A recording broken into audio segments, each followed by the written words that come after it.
komedi ya. Iya. Nah ini ada tantangan baru menurut lo? Lumayan banyak ininya ya, banyak pribadi ya, karena kadang ada kepala tuh gatel di sebuah adegan tuh pengen apa gitu, tapi harus ingat bahwa ini koridornya film horor, jadi harus ditahan gitu. Banyak belajar juga sih.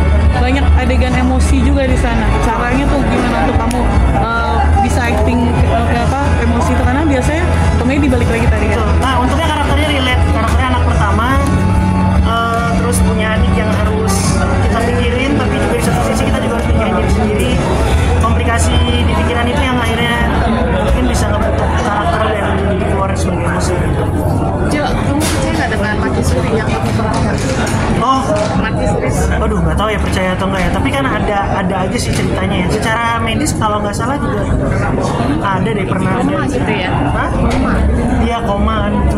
Mendalamin karakter seperti itu gimana, Jo? Nah, Ada pengalaman mistisnya nggak? enggak sih, karena kan jadi spoiler ya. Tapi intinya karakterku memang sesuai dengan apa yang aku rasain. Aku nggak tahu apa-apa. Itu syutingnya di mana sih? Malam gitu ada? Mungkin kamu ada ngerasain hal-hal apa gitu, kejadian apa yang? Juga sih jujurnya, karena sebenarnya syuting sehat itu sama Pak Bandito tuh jam syutingnya sehat, jadi nggak gimana-gimana. Secara fisik juga kita masih di kondisi yang baik gitu. Tapi kamu tuh orang yang penakut atau enggak sih sebenarnya? Lumayan sebenarnya lumayan. Jadi kalau misalnya ada adegan kayak yang di kamar mandi gitu ya, kamera dari luar, boleh nggak temenin satu orang dalam gitu? Oh gitu. Iya, bukan apa-apa, lebih nyaman aja gitu kalau ada temen ngobrol. Lebih ketakut. Iya, jadi kayak boleh nggak orang art satu temenin di dalam? Oh sampai segitunya ya? Iya, karena satu alasanku sih ini ya, biar timingnya enak, ada yang ngasih tahu, jadi keluarnya nggak kecepatan dan nggak telat. Jo, ada inspirasi kamu untuk film horor nggak sih? Aku nonton film horor sih, kebanyakan sambil gini ya, jadi takut gimana gitu. Cuman kalau dibilang inspirasi mungkin nggak, cuman jadi kayak referensi lagi. Ada judul spesifik? Banyak banget ya. Luar atau dalam?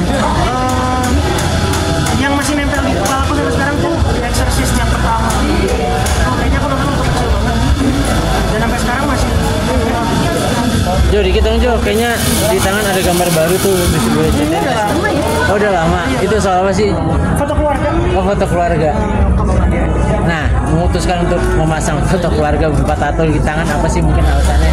Ini sebelum nikah, jadi waktu itu kayak kan mau pindah rumah, mau keluar dari rumah nyokap, terus pengen bikin sesuatu apa ya yang dekat dan yang bisa tetap secara gambaran kita tetap bisa bawa.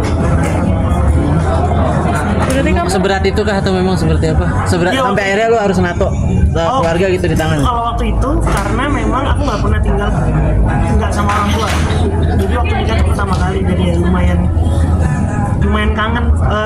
Malam sebelum nikah kan masih tidur di kamar sendiri tuh kayak ntar pulang ke sini lagi, ntar kalau nginep sini lagi bukan pulang namanya, tapi nginep gitu. Jadi kayak hal kayak gitu sih yang itu lumayan emosional.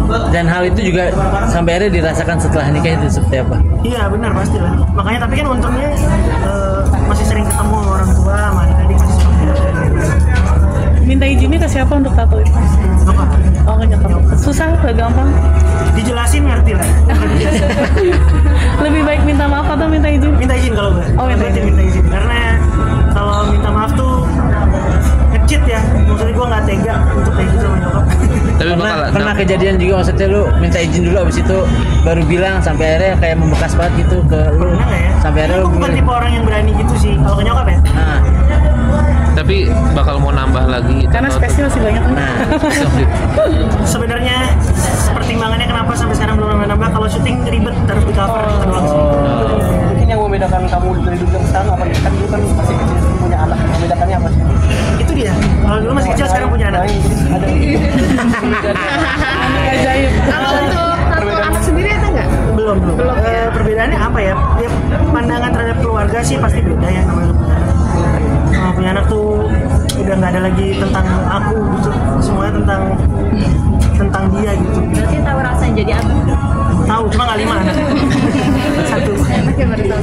Itu itu kan tadi tato baru di tangan, mungkin di badan adakah atau Iya, mungkin nggak kelihatan. ada rencana bakalan nato di badan gitu? Ketek kali. Hai. Enggak belum ada rencana nambah lagi. Mungkin ada karakteristik yang masih tergabung nggak sih dari masa kecil dan sekarang? Apa ya? Sebenarnya ini pertanyaan dijawabnya sama orang di sekitar gue sih. Karena kalau gue sendiri kan aslinya ya itu aja. Jadi nggak tahu juga ya. Cuman ya itu pola pikirnya selainnya kita semua waktu kecil sama gede kan pasti pola pikirnya beda. Ada versi terbaik dari kamu dari yang kecil dan sekarang. Tapi ini kan beda-beda juga. Versi terbaiknya nanti aku fokus ini aku baru bisa menentukan versi terbaik. Iya. Sekarang aduh tahu mas versi terbaik dia pengen jadi bapak yang baik aja. Nambah lagi?